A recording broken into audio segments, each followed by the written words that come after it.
अस्सलाम वालेकुम बेलियो दोस्तों की हाल चाल है ठीक हो। ਤੁਸੀਂ ਵੇਖਦੇ ਪਏ ਹੋ ਸਾਡਾ YouTube ਚੈਨਲ Facebook ਪੇਜ ਜਿਹਦਾ ਨਾਮ ਹੈ ਪਿੰਡੂ ਲਾਈਫ। ਅੱਜ ਸਾਡੇ ਨਾਲ ਹੈ ਛੋਟਾ ਬੱਚਾ, ਨਾਮ ਕੀ ਹੈ ਤੁਹਾਡਾ ਜੀ? ਅਲੀ ਹਮਜ਼ਾ ਸਾਹਿਬ। ਕਿਹੜੀ ਕਲਾਸ ਵਿੱਚ ਪੜ੍ਹਦੇ ਨੇ?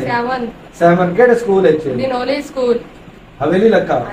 ਅੱਛਾ, ਦਾ ਨੈਲ ਸਕੂਲ ਹਵੇਲੀ ਲੱਖਾ ਦੇ ਸਟੂਡੈਂਟ ਹੈ ਬੱਚਾ। ਇਹਨੇ ਜਨਾਬ ਨੇ ਇੱਕ ਛੋਟਾ ਜਿਹਾ ਪੱਖਾ ਤਿਆਰ ਕੀਤਾ ਹੈ।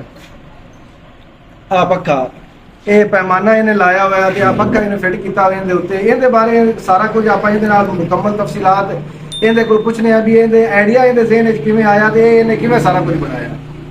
ਹਾਂਜੀ, ਆ ਪੱਕਾ ਤੁਸੀਂ ਕਿਵੇਂ ਤੁਹਾਡੇ ਜ਼ਿਹਨ ਵਿੱਚ ਆਇਆ ਵੀ ਆ ਮੈਂ ਛੋਟਾ ਜਿਹਾ ਪੱਕਾ ਕਿਵੇਂ ਬਣਾਵਾਂ? अब मैं सोचता रहा वैसे जेन ने चाहे कि आप पक्का बना लेना गर्मी वास्ते। अच्छा, ਤੇ ਆ ਮੋਟਰ ਤੂੰ ਕਿਦੋਂ ਲਈ ਹੈ?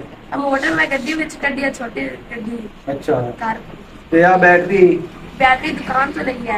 दुकान तो लाई के मोबाइल चोरी की है? नहीं, दुकान तो लई है। अच्छा, ते आ पक्का भी ले आई? पक्का भी दुकान तो लिया ਤੇ ਆ ਚਾਰਜਰ है?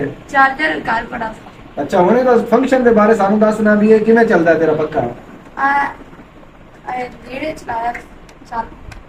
अच्छा, ਇਹ ਲੀਡ ਚ ਲਾਇਆ ਮਤਲਬ ਆ ਚਾਰਜਰ ਉਹ ਲਾਇਆ ਜਾਂ ਡਾਇਰੈਕਟ ਹੁਣ ਬਿਜਲੀ ਚ ਚੱਲਦਾ ਪਿਆ।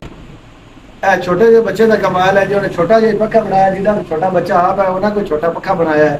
ਆ ਪੱਖਾ ਚੱਲਦਾ ਪਿਆ ਤੇ ਆ ਨਾਲ ਬੈਟਰੀ ਵੀ ਤੂੰ ਰੱਖੀ ਹੋਈ ਹੈ। हां जी, बैटरी ਦਾ ਮਤਲਬ ਕੀ ਫੰਕਸ਼ਨ ਹੈ? ਇਹਨੂੰ ਕਿਵੇਂ ਚਲਾਣਾ ਹੈ? ਨਾਲ बैटरी नाल तारा कनेक्ट करते मोटर नाल किसे बत्ती जांदे रहे बिजली। अच्छा। उससे बैटरी चलानी है।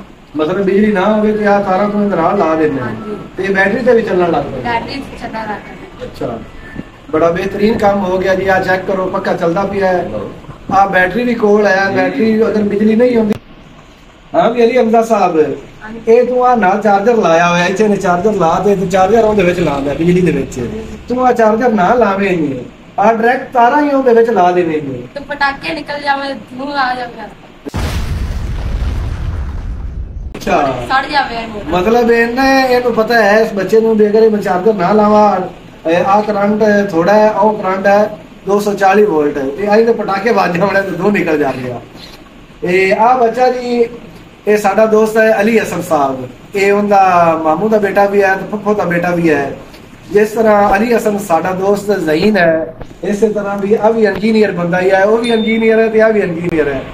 ਅਲੀ ਹਸਨ ਸਾਹਿਬ ਨੇ ਉਹ ਕ੍ਰੇਨ ਬਣਾਈ, ਉਹਦੇ ਵੇਖੋ ਜੀ, ਉਹ ਕ੍ਰੇਨ ਬਣਾਈ ਨਾਲ ਉਹ ਟਰਾਲੀ ਟਰੈਕਟਰ ਬਣਾਇਆ ਤੇ ਇਸ ਬੱਚੇ ਨੇ ਆ ਪੱਖਾ ਬਣਾ ਦਿੱਤਾ।